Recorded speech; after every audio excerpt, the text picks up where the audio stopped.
अस्सलाम वालेकुम फ्रेंड्स। आज जो वर्ड्स मैं आपके साथ डिस्कस करने लगा हूँ वो है देन। एक होता है THAN देन और दूसरा है THEN देन। देन या देन बहुत ही कॉमनली यूज होने वाले वर्ड्स हैं, लेकिन जितना ये कॉमनली यूज होते हैं उतना ही ये कॉमनली मिस यूज भी होते हैं। आइए पहले कुछ ऐसे सेंटेंसेस देखते हैं कि जिनमें देन या देन का इस्तेमाल किया गया है। Ali thinks You are better than us.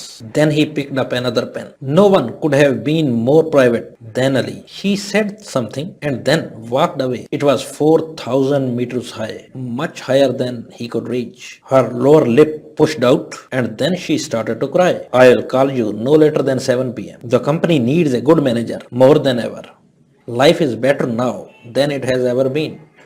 ऐसे सेंटेंसेस में देन या देन का इस्तेमाल बहुत सारे लोगों को कंफ्यूज कर देता है कि THAN वाला देन इस्तेमाल करना है या THEN वाला देन इस्तेमाल करना है।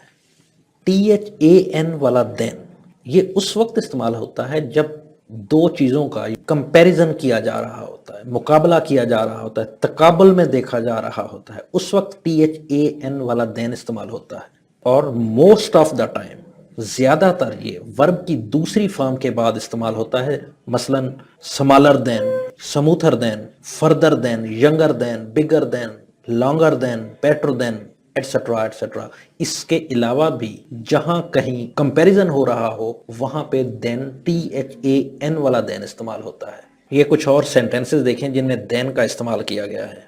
It is better to be wise than wealthy. इस सेंटेंस में विजडम और वेल्थ के दरमियान आप कह सकते हैं कि कंपैरिजन है, इसलिए यहाँ पे THAN वाला देन इस्तेमाल हुआ है। दूसरा सेंटेंस है I don't have patience to arrange more than 2 groups at a time. यहाँ भी स्पीकर 2 ग्रुप्स का कंपैरिजन कर रहा है, 2 से ज्यादा ग्रुप्स के साथ, और कहता है कि he can't arrange more than 2 groups at a time. Next sentence देखें, they thought more of fighting than of learning. यहाँ पे फाइटिंग और लर्निंग का कंपैरिजन है। In next sentence, his family has been in this country longer than yours.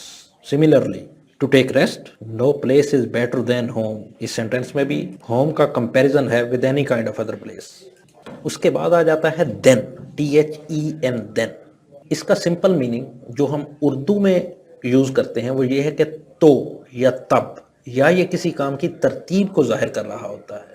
मसलन, do your school work then we will go, let's do our homework then play, we should plan the party first then invite people, if you need help then ask me, ordinance was passed by the then president, I drink a glass of juice and then set down to eat. अब इन sentences में देखें, आपको किसी जगह कोई comparison नजर नहीं आएगा, बल्कि ये कामों की तरतीब को जाहिर कर रहे होते हैं या इनमें किसी ना किसी तरह वक्त की इन्वॉल्वमेंट होती है। इन द एंड अगर मैं समराइज करूं इसको, तो THAN वाला देन जो है ये उन सेंटेंसेस में इस्तेमाल होता है जिन सेंटेंसेस में कंपैरिजन किया गया हो दो अशिया का या दो अशखास का। उन दोनों के दरमियान कंपैरिजन को जाहिर करने के लिए THAN वाला देन इस्तेमाल होता है, जबकि जो THEN वाला देन है इसका ताल्लुक किसी न किसी तरीके टाइम से होता है, और हम अगर उर्दू में इसको ट्रांसलेट करें तो ये तो या तब के मानों में इस्तेमाल होता है। आई होप कि आपको इनके डिफरेंस का कुछ आइडिया हो गया होगा। Thank you very much. Allah Hafiz.